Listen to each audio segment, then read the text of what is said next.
ഹരി ഓം നാരായണ. സർവം ശ്രീകൃഷ്ണാർപ്പണമസ്തു. സൗന്ദര്യലഹരീ കർത്രേ സർവമംഗളദായിനേ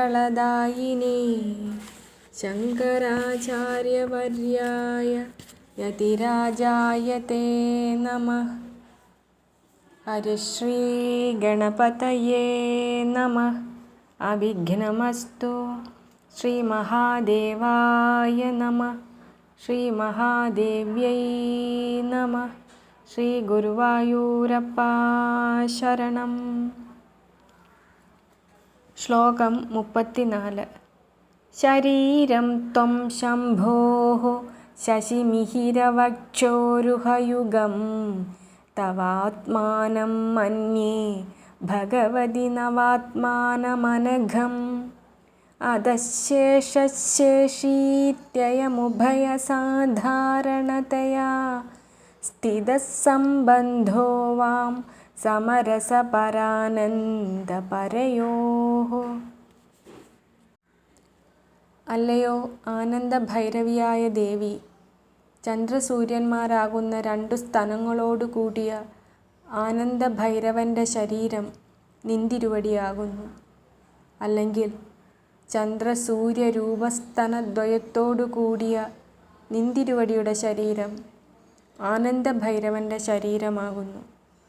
നിന്തിരുവടിയുടെ രൂപം നവവ്യൂഹാത്മകമായ നിർദോഷവുമായ ശംഭുവിൻ്റെ സ്വരൂപമാകുന്നു.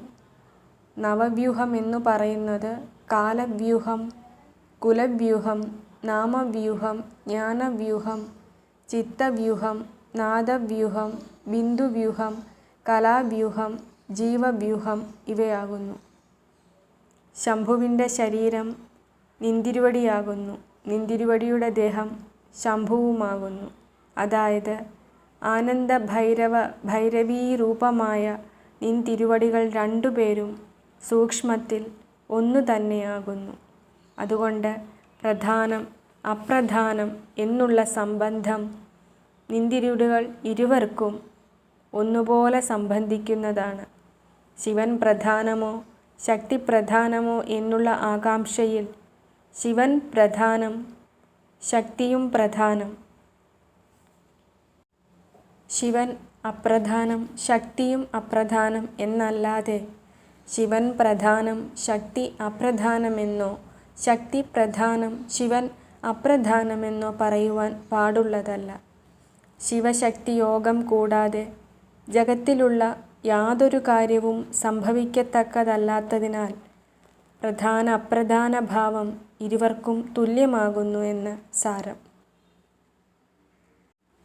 ശരീരം ത്വം ശംഭോഃ ശശിമിഹിരവക്ഷോരുഹയുഗം തവാത്മാനം മന്യേ ഭഗവതി നവാത്മാനമനഘം.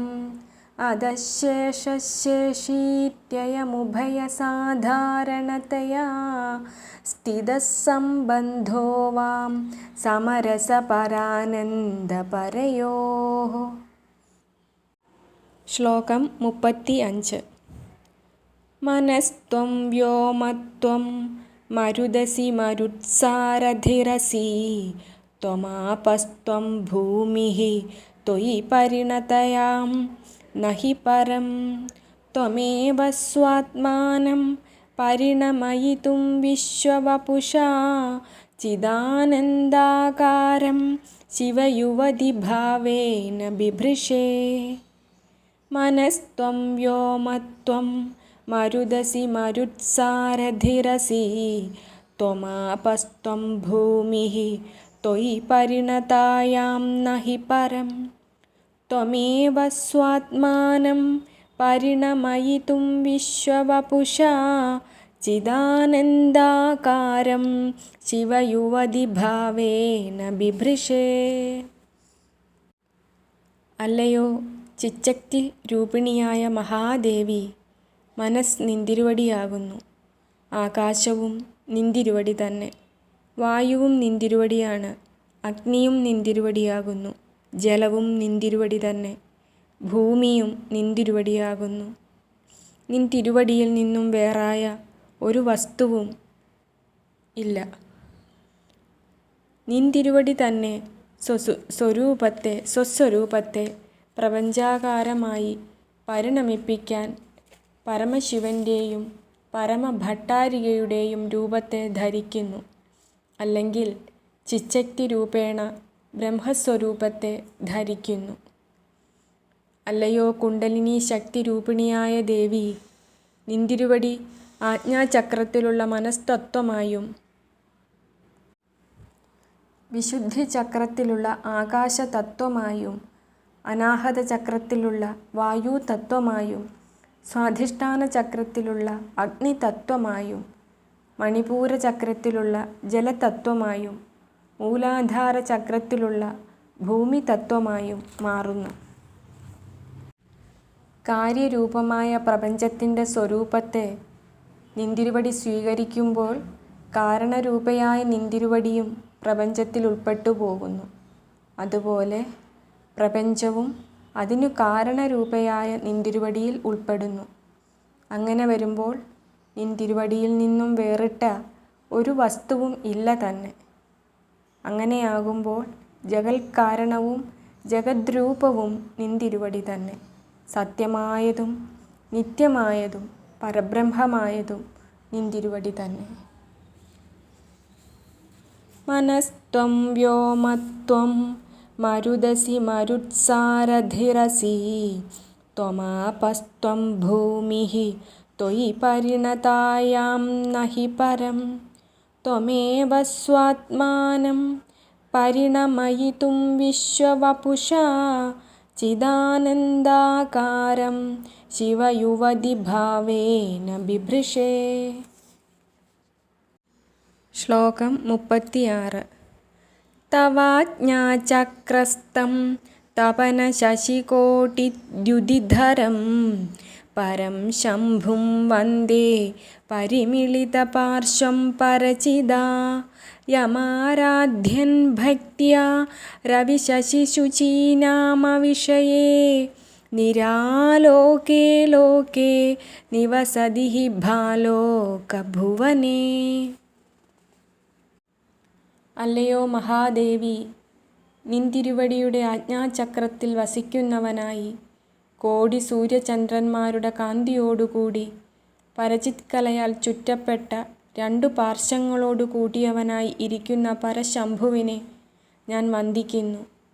ആ പരശംഭുവിനെ ഭക്തിയോടുകൂടി ആരാധിക്കുന്നവൻ സൂര്യചന്ദ്രാഗ്നികൾക്ക് വിഷയമല്ലാത്തതും ഏകാന്തവുമായ ചന്ദ്രികാമയ ലോകത്തിൽ, അതായത് സഹസ്രാരത്തിൽ നിവസിക്കുന്നു. ആജ്ഞാചക്രപര്യന്തം കുണ്ടലിനിയെ പ്രവേശിപ്പിക്കുന്നതിന് ശക്തനായ സാധകൻ അതിതേജസ്സോടുകൂടിയ ശിവശക്ത്യൈക്യരൂപത്തെ സാക്ഷാത്കരിക്കുന്നതിന് സമർത്ഥനായി തീരുന്നു. അങ്ങനെ സ്വപ്രകാശ ജ്യോത്സ്നാമയ ലോകത്തിൽ അദ്വിതീയനായി വിഹരണം ചെയ്യുന്നു.